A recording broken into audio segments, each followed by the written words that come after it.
Hello, my name is Jupiter Hadley, and today we're taking a look at Swordshot. This is a hard game to talk over, not gonna lie, but it's a retro-inspired, hyper-casual shoot-'em-up clicker game that's been made by BioBooster Pixel, darn it, and published by Crescent Moon Games. They publish a lot of games, and it's out on Android and iOS for $1.99. And basically, there was a big pearl that shattered for whatever reason, and now we're working our way through the segments of the pearls, trying to collect shards and destroy monsters by tapping at the right time. So that was a little bonus round because I got a little bubble that was around the game, well, around the enemy, I guess was the word. And so I tapped it so I get some bonus shards that way. And shards are basically a currency in the game, darn it.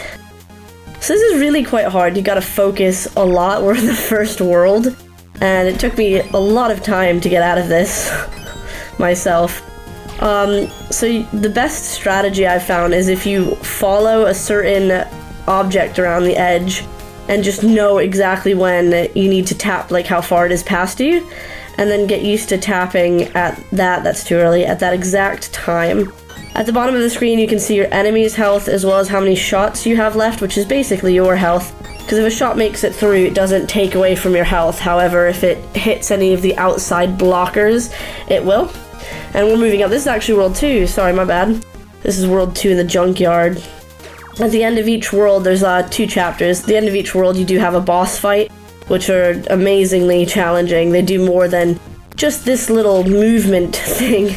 Because obviously these candies are moving up and down depending on when they go by. I've not got a good spot to really fire in here. There we go.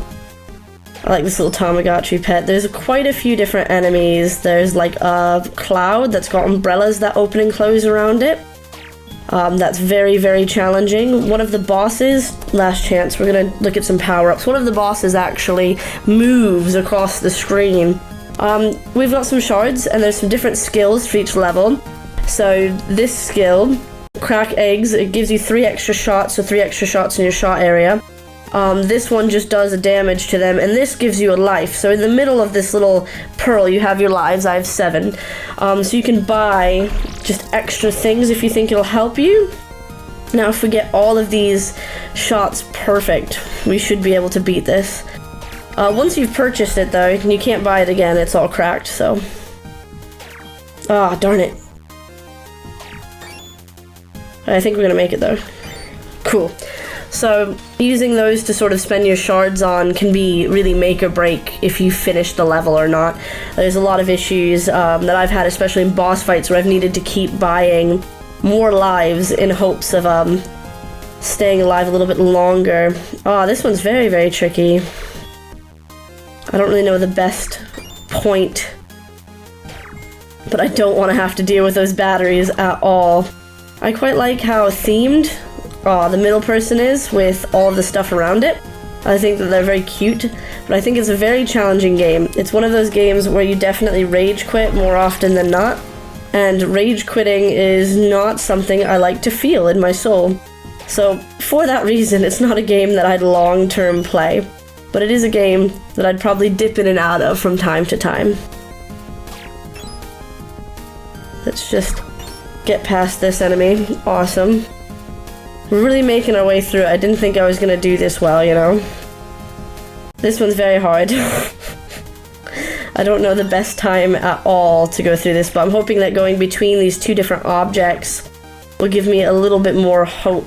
The thing is, if I do fail this enemy, I stay on that chapter of this world, but I get to face off against a random different enemy, and that gives you like a little bit of help almost. So if you don't like this enemy, because I don't, and I die, I've got a chance of getting an enemy I might like facing off against, though they are all wicked challenging.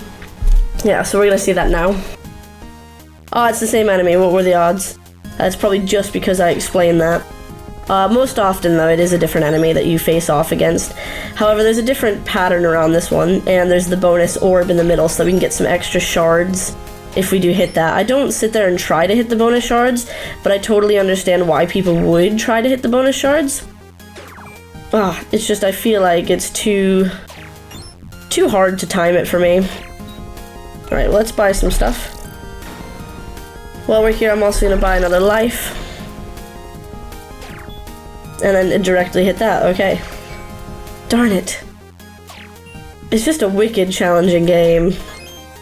But it's very simple, so it's got an addictive quality, it's got a one more go type deal. Now we've got a new person, and they've got primarily the same stuff around them, which isn't moving, and that's always a bit easier. So what I've essentially got is an easier person to play against, an easier enemy to play against, which feels nice, because now it feels like I'm doing everything right, and I'm being rewarded for being good at the game, even though the last level would show that I'm not actually that good at the game.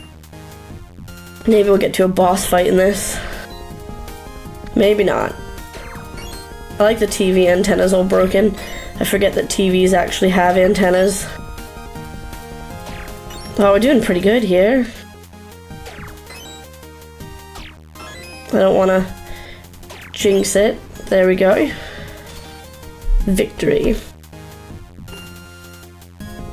On the title screen, there's actually just a bunch of broken shards, so you can sit there and pick what shard world you want to face off on. You don't have to go straight to World 1 or straight to World 2 or play them in any particular order, and you actually won't know what world the shard represents until you've clicked on them. So when I first played the game, I actually dived straight into World 3 because I just liked the look of that shard fragment, and that was a big challenge. World 1 is way less challenging than the later worlds. So, it is worth playing them in the actual order. Defeat. Oh, and we got the same one again. It's very unlucky. So I'm no good at this at all. All of the outside area items are just so big. And once you tap, that's it. I don't think we're gonna make it through this one.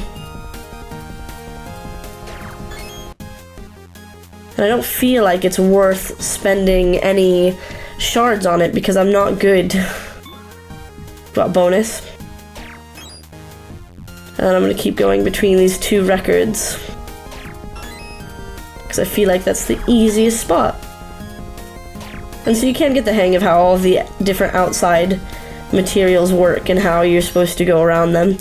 But it's just something you do have to practice at and learn timings of. So if you don't have patience and timing, that's it. It's probably not a game for you, is it? Alright, so this is our bonus round. And the bonus round, you do want to hit the outside stuff, as you saw earlier. You just want to hit all of the pluses and not hit any of the minuses, and you'll get some shards. Should we take a look at the boss? So this is the little animation whenever you attack any boss. It like puts the dagger straight into that boss, which is quite interesting. I've not faced off against this one. And see how it's moving. That means that we could potentially, yeah, do that. Get the sword to go, or the shot to go completely beyond it. And this is definitely going to be a round that you need a lot of lives for. Yeah. Defeat. But that's Swordshot. If you want to check out this game, it's on iOS and Android. Thank you very much for watching. Bye!